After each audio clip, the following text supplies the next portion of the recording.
भाई एक सैनिक से एक बार एक सेनापति ने पूछा कि जनाब बाण कहाँ मारूं। इस पर सेनापति ने कहा कि तुम बाण हवा में चलाओ, भारत के नेता उसे खुद लपक के निशाने पर ले लेंगे।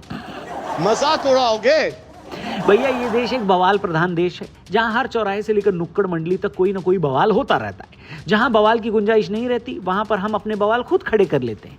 अभी वंदे मातरम पर हो रही डिबेट भी उसी बवाल की शुरुआत है। देश का दुर्भाग्य कि 26 अक्टूबर को कांग्रेस ने वंदे मातरम पर समझौता कर लिया। वंदे मातरम को विभाजित करने का आरोप लगाकर आप पूरी संविधान सभा पर आरोप लगा रहे हैं। अंग्रेजों को वंदे मातरम से दिक्कत थी। वंदे मातरम कोई दिखावा नहीं है, ना ही राजनीति का विषय है। इनके विचारों से, इनके भाषणों से जब बात सुनते हैं तो ऐसा लगता है कि वंदे मातरम इन्हीं का बनवाया हुआ गाना है। 7 नवंबर 2025 को पीएम मोदी ने दिल्ली में वंदे मातरम की 150वीं एनिवर्सरी पर एक साल का ऑल ओवर इंडिया प्रोग्राम शुरू किया। इस लॉन्च के दौरान स्टैंप, सिक्का, सामूहिक रूप से इस गीत को गाए जाने का कार्यक्रम है। अब इसके बाद 8 दिसंबर 2025 को संसद में लोकसभा के अंदर वंदे मातरम पर 10 घंटे बहस भी रखी गई। इसी दौरान प्राइम मिनिस्टर मोदी ने कांग्रेस को निशाना बनाया और उसके बाद वंदे मातरम पर बवाल शुरू हो गया। मोदी जी ने कहा कि कांग्रेस ने मुस्लिम लीग के दबाव में गीत के कुछ वर्सेस को जानबूझकर हटा दिया, जिसके बाद नेहरू ने बंटवारे का रास्ता खोला था। पीएम मोदी ने कांग्रेस को एमएमसी यानी माओइस्ट मुस्लिम कांग्रेस भी बोल दिया। दुर्भाग्य से कांग्रेस की नीतियां वैसी की वैसी थी है, और इतना ही नहीं, आईएनसी चलते चलते एमएमसी हो गया है। इसके बाद गृह मंत्री अमित शाह ने राज्यसभा में इसी बात को दोहराया। अब इतना बवाल हुआ तो कांग्रेस का जवाब तो आना ही था। प्रियंका जी भी बोली कि असली मुद्दे यानी महंगाई, बेरोजगारी छुपाने का ये ड्रामा चल रहा है। जयराम रमेश ने टैगोर का हवाला दिया और कहा कि ये देश की एकता के लिए फैसला था। अब इस डिबेट में इसका रास्ता स्कूलों, मदरसों और पॉलिटिकल स्टेजेस तक फैल गया है। नवंबर दिसंबर में यूपी और राजस्थान जैसे राज्यों ने इसे स्कूलों और एजुकेशनल इंस्टीट्यूशंस में जरूरी करने का ऐलान किया था, जिससे रिलीजियस फ्रीडम और नेशनलिज्म पर बहस छिड़ गई। कंट्रोवर्सी का सेंटर पॉइंट था बंकिम चंद्र चटर्जी द्वारा 1875 में लिखे इस गीत के फुल वर्जन को लेकर, जहां भाजपा सरकार इस गीत के फुल वर्जन गाने की मांग कर रही है, जबकि विपक्ष इसे माइनॉरिटी पर दबाव मानता है। बंगाल का चुनाव आ रहा है। वंदे मातरम का पूरा गाना कभी नहीं लिया था। ओनली रविंद्रनाथ टैगोर ने कुछ लाइन, सिलेक्टेड लाइन तैयार किया था, उसी का ऊपर में Vande Mataram national song accepted हुआ था।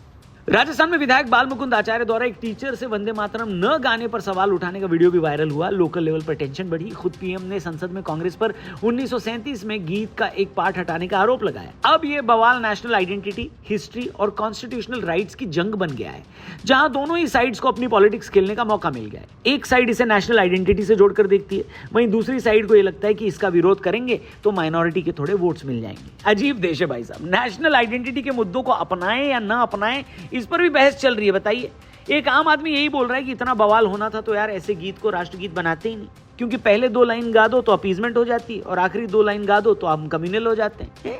अब ये जानते हैं कि पक्ष क्या बोल रहा है। भाजपा और उसके सपोर्टर्स का कहना है कि वंदे मातरम इंडिपेंडेंस स्ट्रगल का सिंबल है, जिसे कांग्रेस ने डिवाइसिव पॉलिटिक्स के चलते अधूरा छोड़ दिया।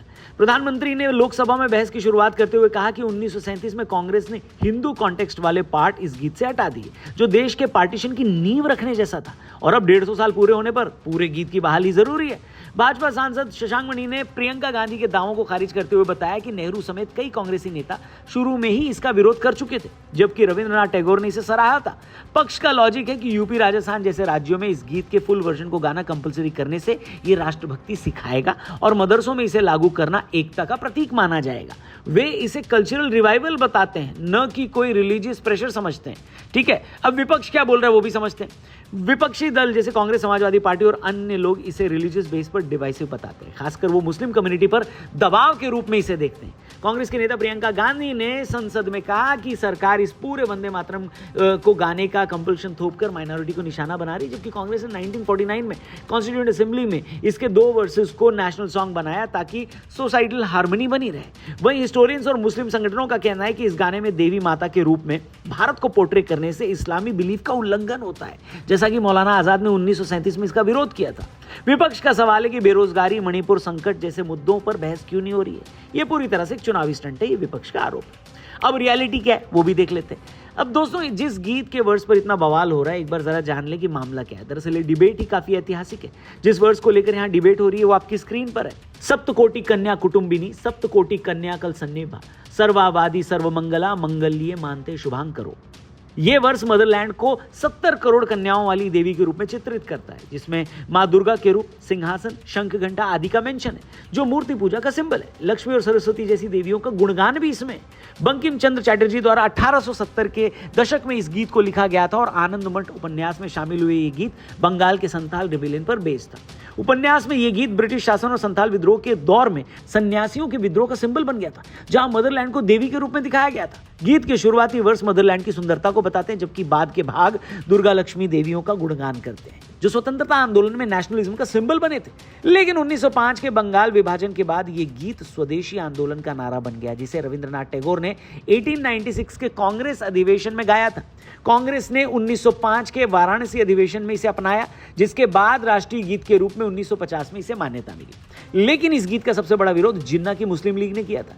मुस्लिम लीग के विरोध का रीजन यह था कि यह गीत मूर्ति पूजा को बढ़ावा देने वाला है और इस्लाम विरोधी है। 1937 के लखनऊ अधिवेशन और 1938 के कराची सम्मेलन में मोहम्मद अली जिन्ना ने इसे मूर्ति पूजक और मुसलमानों के प्रति घृणा फैलाने वाला बताया। मुस्लिम लीग ने 1909 के अमृतसर कन्वेंशन से ही इसे सांप्रदायिक चीख करार दिया, जो 1930 के दशक में तेज हुआ जब कांग्रेस की प्रोविंशियल सरकार ने इसे गाया। अब इसे रिलीजियसली ऑब्जेक्शनेबल बताने वालों का लॉजिक था कि गीत दुर्गा लक्ष्मी जैसी देवियों का वर्णन करता है, जो इस्लाम में सही नहीं माना गया, हराम माना गया, ये मूर्ति पूजा को एनकरेज करता है। जिन्ना ने इसको स्वदेशी आंदोलनों में मुसलमानों के खिलाफ हेटफुल भजन भी बोल दिया।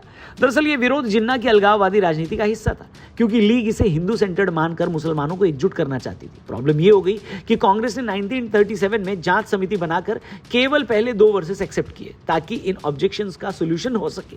पीएम मोदी ने संसद में कांग्रेस के इसी फैसले को विभाजन की शुरुआत माना था, क्योंकि ये तब मुस्लिम लीग को यह भरोसा दे गया कि सरकार गिराने और सोशल अनरेस्ट क्रिएट करने की धमकी देकर सरकार से वो कुछ भी करवा सकते हैं।